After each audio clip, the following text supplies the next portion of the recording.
Assalamualaikum warahmatullahi wabarakatuh. Perkenalkan, saya Rizwan Fauzi Maulana dengan NPM 21100101029 dari kelas 5A reguler pagi Banjarbaru. Video ini dibuat untuk memenuhi tugas mata kuliah teknik kompilasi. Di sini saya akan menjelaskan assembler, compiler, dan juga interpreter. Sebelum itu kita harus mengetahui apa itu translator. Translator atau penerjemah merupakan suatu program yang mengambil input sebuah program yang ditulis pada suatu bahasa program atau source code ke dalam target code atau objek dan juga bisa objek program. Jika source code ditulis dengan bahasa sumber, maka sedangkan objek source code bisa berupa suatu bahasa pemrograman lain atau bahasa mesin. Lalu, kenapa kita perlu translator?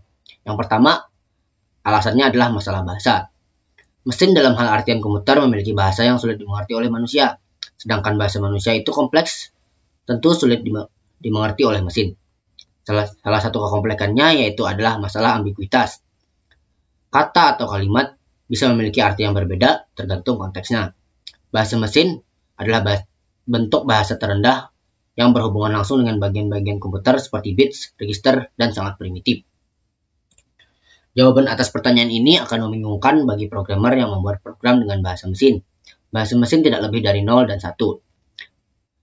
Instruksi dalam bahasa mesin bisa saja dibentuk menjadi microcode, semacam prosedur dalam bahasa mesin. Lalu bagaimana dengan orang yang tidak mengerti dengan bahasa mesin? Maka itulah digunakan translator. Translator ini membantu kita untuk menerjemahkan bahasa mesin itu tersebut. Selanjutnya yaitu assembler. Saya akan menjelaskan Assembler adalah suatu program yang dapat menerjemahkan program bahasa assembly ke program bahasa mesin. Bahasa mesin adalah kumpulan kode biner yang merupakan instruksi yang bisa dijalankan oleh komputer. Program bahasa mesin sering disebut sebagai kode objek.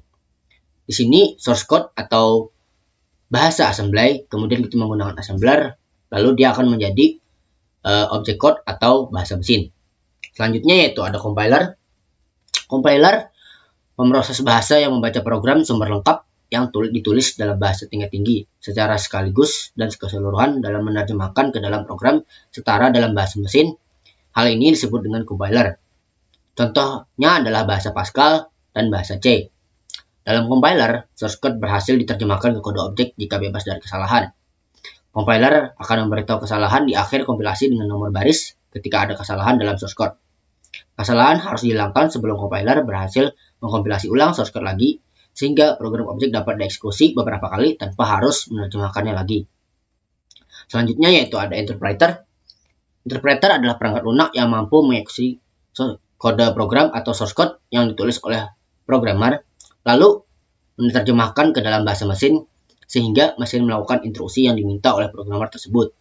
Perintah-perintah yang dibuat oleh programmer tersebut dieksekusi baris demi baris, sambil mengikuti logika yang terdapat dalam kode tersebut. Contoh bahasa pemrograman yang menggunakan interpreter adalah Python, JavaScript, SQL, dan lainnya. Selanjutnya saya akan mencontohkan assembler. Di assembler kali ini saya akan mengcoding menggunakan Notepad, tapi sebelumnya saya sudah mengodingnya.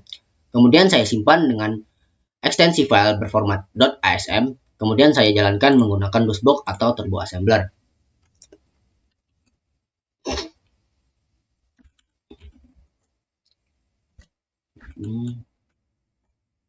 Kemudian saya jalankan. Dari sekian codingnya ini, dia hanya menampilkan nama saya atau Rizwan. Selanjutnya yaitu ada compiler. Pada compiler ini saya menggunakan bahasa C++, menggunakan dev C++. Sebelumnya saya juga sudah mengcodingnya. Di sini ada perkalian dan juga print text. Kemudian saya jalankan compile dan run, yang akan menghasilkan seperti ini dari yang telah saya coding. Selanjutnya yaitu interpreter. Pada interpreter saya menggunakan Python untuk contohnya. Di sini saya telah mengcodingnya juga. Lalu kita kemudian jalankan. Di sini terlihat ada print text dan juga perkalian yang telah saya coding. Mungkin itu saja. Sekian dari saya. Salah silap mohon maaf. Assalamualaikum warahmatullahi wabarakatuh.